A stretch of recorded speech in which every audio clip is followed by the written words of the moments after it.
사랑이 눈빛으로 기억되는 것 하지 못한 말이 남아있기 때문이다.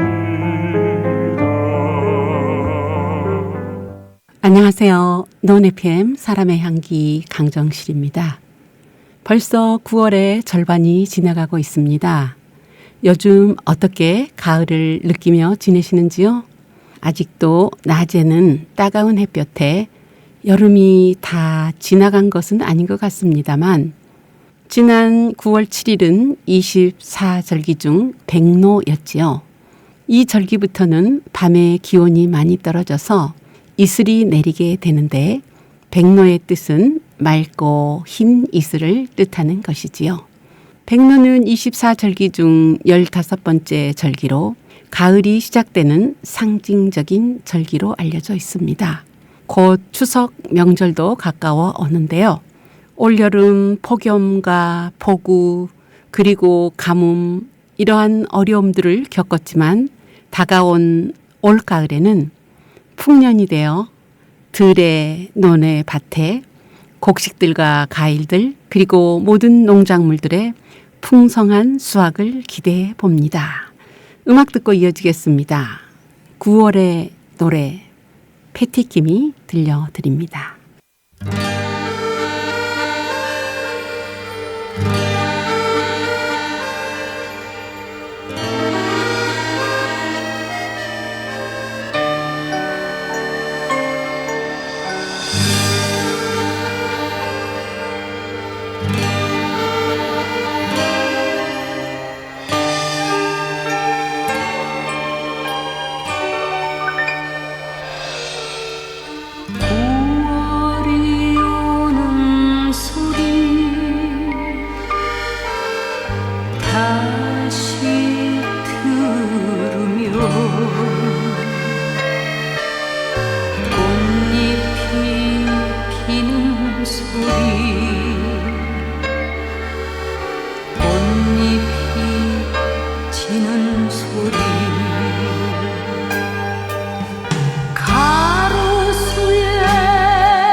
사랑이 오는 소리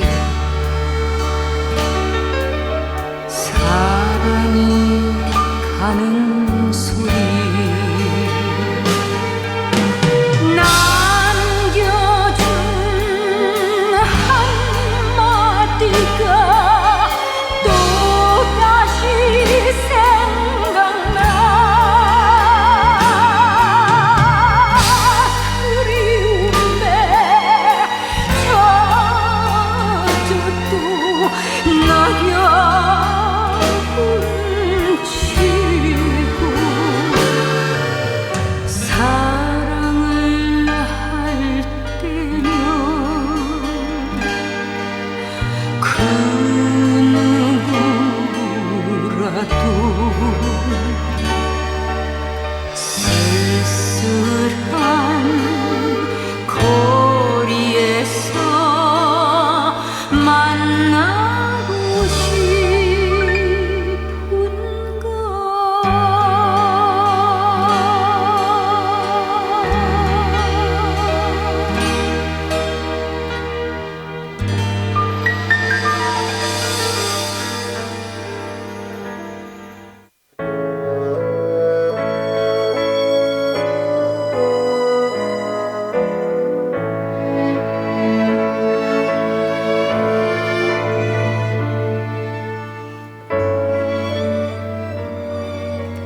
명작 산책. 오늘 명작 산책은 C.S. 루이스의 스크루테이프의 편지와 함께 산책하겠습니다. 영국의 소설가이자 잉글랜드 성공회의 평신도인 C.S. 루이스는 북아일랜드의 수도 벨파스트에서 1898년 11월 29일에 태어났습니다. 루이스의 아버지 엘버트 제임스 루이스는 사무 변호사였고 그의 어머니는 아일랜드 성공회 사제의 딸이었답니다.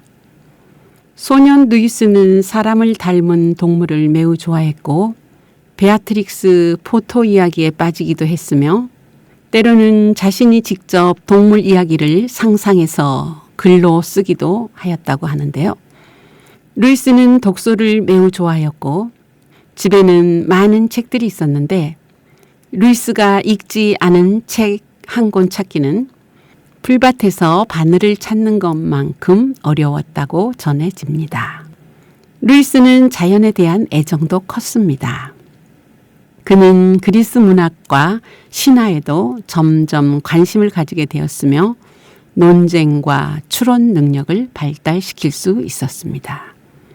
그는 부모의 사망을 계기로 그의 어머니는 특히 40대에 암으로 돌아가셨는데 무신론자가 되기도 했지만 로마 카톨릭 신자인 톨킨과 다른 친구들의 영향으로 1929년 30세 때에 성공회 신앙을 받아들였다고 합니다. 그는 성공회 홀리 트리니티 교회에서 평생 신앙생활을 했습니다. 옥스퍼드 대학교에서 문학과 철학 동아리인 잉클링스의 멤버였으며 반지의 제왕의 저자인 톨킨과 우정을 유지하였습니다. 루이스가 케임브리지 대학에서 강의한 과목은 철학과 르네상스 문학이었습니다. 그는 성공의 신자였지만 개신교, 로마 가톨릭 교회 등 기독교의 교파를 초월한 교리를 설명한 기독교 변증, 순전한 기독교라는 저서와 소설, 특히 환상소설인 나니아 연대기로 유명하여졌습니다.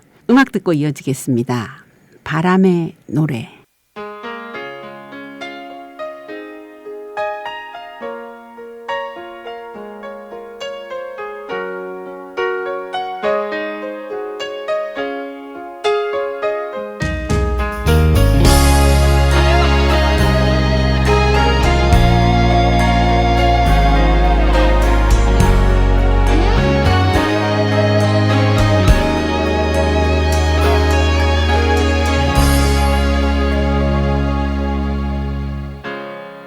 살면서 듣게 될까 언젠가는 바람의 노래를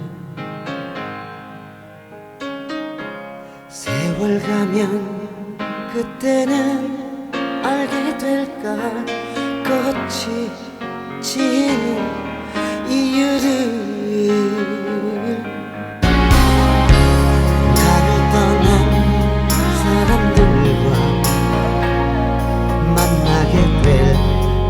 또 다른 사람들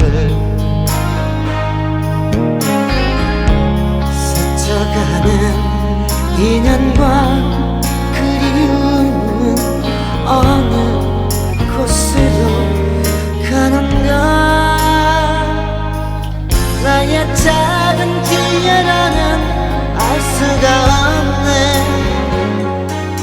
내가 아는 건 살아가는 방법뿐이야. 돌아가는 실패와 공허의 시간이 비켜갈 수 없다는 걸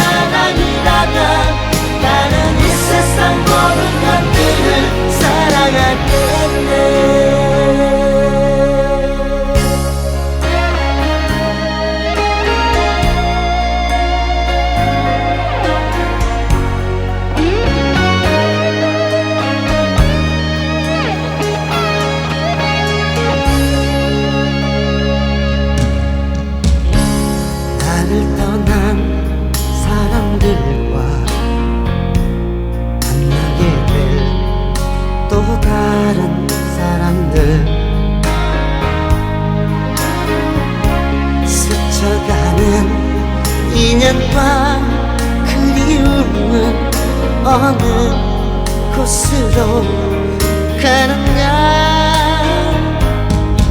나의 작은 지혜로는 알 수가 없네.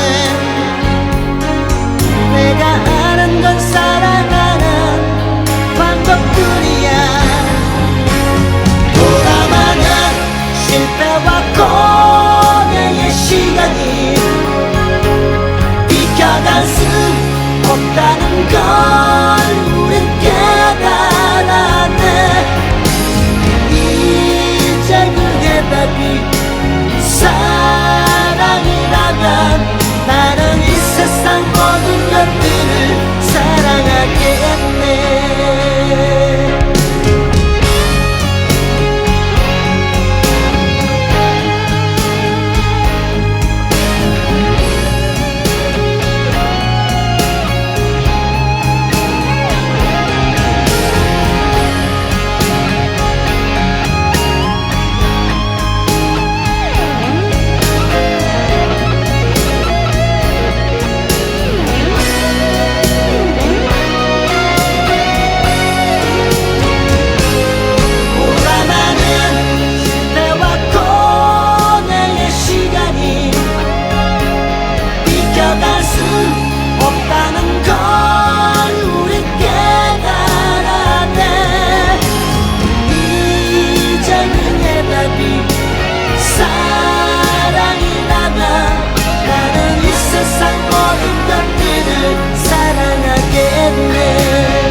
바람의 노래 조용필의 목소리로 들으셨습니다. 루이스의 작품 스크루테이프의 편지는 2차 세계대전이 벌어지고 있던 와중에 가디언지에 게재되었고 그 책은 출간과 동시에 엄청난 판매량을 기록했으며 꾸준히 인기를 유지했습니다. 저자의 서문을 인용하면 악마에 대해 생각할 때 인류가 빠지기 쉬운 두 가지 오류를 말한다. 하나는 악마의 존재를 믿지 않는 것이고 또 다른 하나는 악마를 믿되 불건전한 관심을 지나치게 많이 쏟는 것이다. 악마들은 이 두 가지 오류를 똑같이 기뻐하며 유물론자와 마술사를 가리지 않고 열렬히 환영한다. 따라서 독자들은 악마가 거짓말쟁이라는 점을 기억할 필요가 있다. 스크루테이프 책 중에서 악마가 하는 말 중에는 심지어 그 자신의 관점에서 볼 때조차 사실로 받아들여서는 안 될 것들이 많다. 악마들은 지상의 시간과 전혀 무관하게 돌아가기 때문에 이 책에서 편지들을 굳이 시간 순서에 따라 정리하려 애쓰지 않았다. 저자 루이스의 말을 인용하였습니다. 루이스에 의하면 독자들의 가장 흔한 질문은 그 자신이 악마를 믿느냐는 것이다. 정말 악마를 믿느냐고 묻기보다는 악마들을 믿느냐고 묻는 것이 더 적절한 질문이다. 그 질문에 대한 내 대답은 그렇다이다. 나는 천사들의 존재를 믿으며 그들 중 일부가 자유의지를 잘못 사용하여 하나님의 적이 되었고 따라서 인간의 적이 되었음을 믿는다. 이렇게 타락한 천사들을 우리는 악마들이라고 부른다. 악마들은 선한 천사들과 본질이 아예 다른 존재가 아니라 그 본질이 부패한 존재들이다. 악인이 선인의 반대이듯이 악마는 천사의 반대이다. 악마들의 지도자 내지는 독재자인 사탄은 하나님과 반대되는 존재가 아니라 천사 미가엘과 반대되는 존재인 것이다. 나는 이것을 내 견해 가운데 하나로 믿고 있다. 그러니 설령 이 견해가 잘못된 것으로 판명된다고 해도 내 신앙 자체는 무너질 염려가 없는 것이다. 내가 볼 때 이 견해는 상당히 많은 사실들을 설명해 주는 것 같다. 이 견해는 성경의 명백한 의미와 기독교 세계의 전통, 그리고 거의 모든 시대, 거의 모든 사람들이 가지고 있던 신념들과 일치한다. 게다가 이 견해는 현재까지 과학이 사실로 입증한 그 어떤 지식과도 전혀 충돌하지 않는다. 흔히 악마는 박쥐의 날개를 달고 있는 모습으로 묘사하고 천사는 새의 날개를 달고 있는 모습으로 묘사하는 것은 도덕적으로 타락할 경우 깃털이 박쥐의 날개처럼 막피 조직으로 변할 것 같다고 생각해서가 아니라 대부분의 사람들이 박쥐보다는 새를 더 좋아하기 때문이다. 사람들은 지적인 에너지를 가지고 아무런 구애 없이 빠르게 움직이는 그들의 신속성을 암시하기 위해 날개를 달아주었다. 그리고 우리가 아는 유일한 이성적 존재가 인간이므로 인간의 모습을 부여했다. 우리의 경험을 넘어서는 생물체든지 비물질적 존재든지 영적 자연 질서 속에서 우리보다 더 높은 위치에 있는 피조물을 어쨌든 재현해내려면 상징을 사용할 수밖에 없다.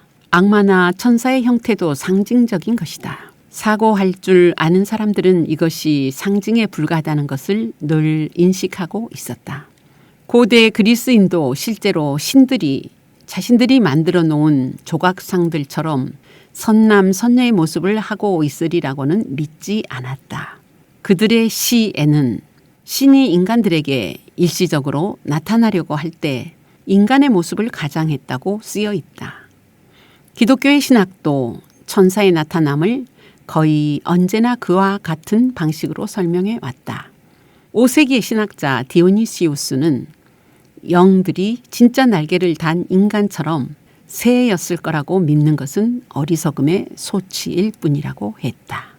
성경에 따르면 천사의 방문은 언제나 두려움을 불러일으켰기 때문에 천사들은 두려워 말라는 말부터 해야 했다.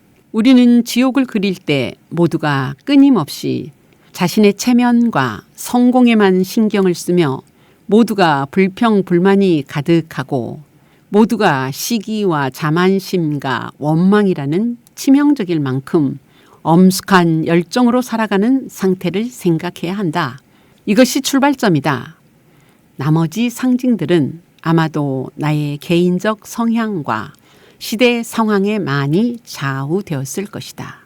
나는 스크루테이프를 통해 말하고 있는 내내 온갖 먼지와 티끌과 갈망과 욕망으로 나 자신을 몰아가야 했고 아름답고 상쾌하고 온화한 것은 흔적도 없이 몰아내야 했다.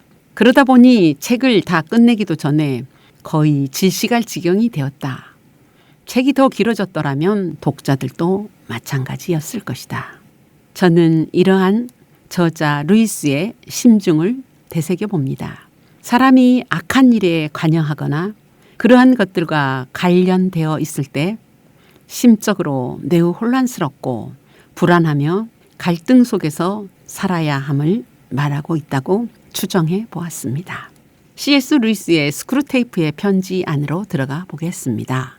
먼저 몇 가지 알아둘 것은 이 책은 스크루테이프라는 악마가 신참 악마인 그의 조카 위무드 악마에게 보내는 31통의 편지로 구성되어 있습니다. 이름 위무드의 의미는 쑥이란 뜻으로 쓴맛, 고난, 고뇌를 상징합니다. 편지 속에서 말하는 원수는 악마의 입장에서는 그리스도이며 환자는 각각의 악마들이 맡은 사람을 가리키는 말입니다. 작품 속에서 나는 스크루테이프입니다. 그의 31통의 편지를 다 소개할 수 없어서 이번에는 그의 편지 6번째 편지 안으로 들어가 보겠습니다. 오늘 산책에서는 책 속의 단어들을 바꾸어서 얘기할 것입니다. 원수는 그리스도이며 환자는 사람을 가리킵니다. 우리 악마들은 사람들의 앞날이 불확실할수록 좋다. 서로 충돌하는 미래의 모습들이 마음을 온통 채운 채 희망이나 두려움을 번갈아가며 불러일으킬 테니까 그리스도가 인간의 마음에 접근하지 못하도록 바리케이트를 치기에 불안과 걱정만큼 효과적인 게 없다. 그리스도는 인간들이 현재 하는 일에 신경을 쓰기 바라지만 우리 악마들의 임무는 장차 일어날 일을 끊임없이 생각하게 하는 것이지. 그리스도가 의미하는 바는 뭐니 해도 실제로 자신에게 주어진 시련, 현재의 걱정과 불안을 인내로서 받아들이라는 것이다. 조카, 작은 악마 이무드, 너의 임무는 사람들이 현재의 두려움이야말로 자신에게 주어진 십자가라는 생각을 절대 못하게 하는 한편 오로지 그 사람이 두려워하고 있는 미래의 일들에만 줄창 매달려 있도록 조처하는 거야. 아직 일어나지 않은 그 일들이야말로 자기의 십자가라고 믿게 만들거라. 10가지도 넘게 가정해 놓은 서로 다른 운명들을 진짜로 동시에 받아들인다는 건 거의 불가능한 일인데다가 그런 일을 하려고 덤비는 인간들에게는 그리스도도 큰 도움을 주지 않는다. 현재 실제로 겪고 있는 고난이라면야 아무리 두렵다 해도 받아들이기가 더 쉬울 뿐 아니라 대개는 그리스도도 직접 개입해서 도와주지만 말이지. 사람들은 자기가 두려워하는 대상보다는 두려움 그 자체에 집중하여 그것을 현재 겪고 있는 바람직하지 못한 심리 상태로 여길 때 더 쉽게 두려움을 극복할 수 있지. 그 두려움을 지금 자기에게 주어진 십자가로 여긴다면 그것이 일개 심리 상태에 불과하다는 걸 모를래야 모를 수 없는데 말이야. 사람이 전쟁에 가지고 있는 일반적인 태도에 대해서라면 증오의 감정에 너무 기대지 말도록 해라. 증오는 기독교인이건 반기독교인이건 정기 간행물을 통해 너나 없이 토론하기 좋아하는 주제지. 위무드, 내가 아무리 애를 써도 사람의 영혼에는 어느 정도의 악의와 함께 어느 정도의 선의가 있게 마련이다. 제일 좋은 방법은 매일 만나는 이웃들에게는 악의를 품게 하면서 멀리 떨어져 있는 미지의 사람들에게는 선의를 갖게 하는 것이지. 그러면 악의는 완전히 실제적인 게 되고 선의는 주로 상상의 차원에 머무르게 되거든. 만약 사람들이 제 어머니나 고영주나 기차에서 매일 만나는 사람 따위를 사랑하는 몹쓸 버릇을 기르게 된다면 독일군에 대한 증오에 아무리 기름을 퍼붓고 부채질을 해봤자 전혀 쓸모가 없다. 여기서 이런 질문을 해봅니다. 여러분은 평소 어떤 상황에서 두려움을 느끼는지요? 예를 하나 들어보겠습니다. 어떤 사람은 이럴 때 두려움을 느낀다고 합니다. 어떤 질병의 징후가 나타났을 때 그 질병에 대한 추적을 위해 병원에서 이것저것 검진을 받습니다. 그리고는 일주일간을 기다립니다. 검진 결과를 알아보기 위해 병원을 방문해야 할 때까지 기다리는 일주일간 가장 두려움을 느낀답니다. 어느 때는 가슴이 두근두근 할 때도 있다고 합니다. 그럴 때 마음속에서 속삭이는 소리들이 악마와 천사의 목소리가 아닌가 생각해 봅니다. 두려움을 주는 마음과 그러한 두려움을 이기기 위해 쓰는 방법을 그 사람은 이렇게 말합니다. 사람의 생명은 하늘에 달려 있다. 언제 죽어도 그것은 그 사람의 수명이 그것이기 때문에 그 자신이 어쩔 수 없다. 단지 내가 두려워하는 것은 아프다 죽는 것인데 그런 독백을 하면서 자신을 토닥거린다고 합니다. 막상 진료 결과를 의사에게서 듣는 순간 그는 이런 독백을 하였답니다. 의사의 말 한마디에 이토록 감격하다니 믿음이 적은 자여. 여러분은 어느 때 두려움을 느끼시며 그런 두려움이 다가올 때 어떻게 대처하시는지 궁금합니다. C.S. 루이스의 스크루테이프의 편지 제6번과 함께한 노은 FM 사람의 향기 강정실의 173회 방송은 여기서 인사드리겠습니다. 함께해 주신 여러분 감사합니다. 다음 방송에서 뵙겠습니다.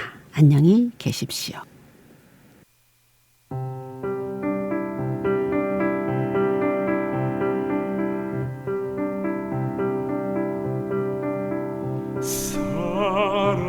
사람이 향기로 기억되는 것 그리움이 남아있기 때문이다. 사람이 눈빛으로 기억되는 하지 못한 말이 남아있기 때문에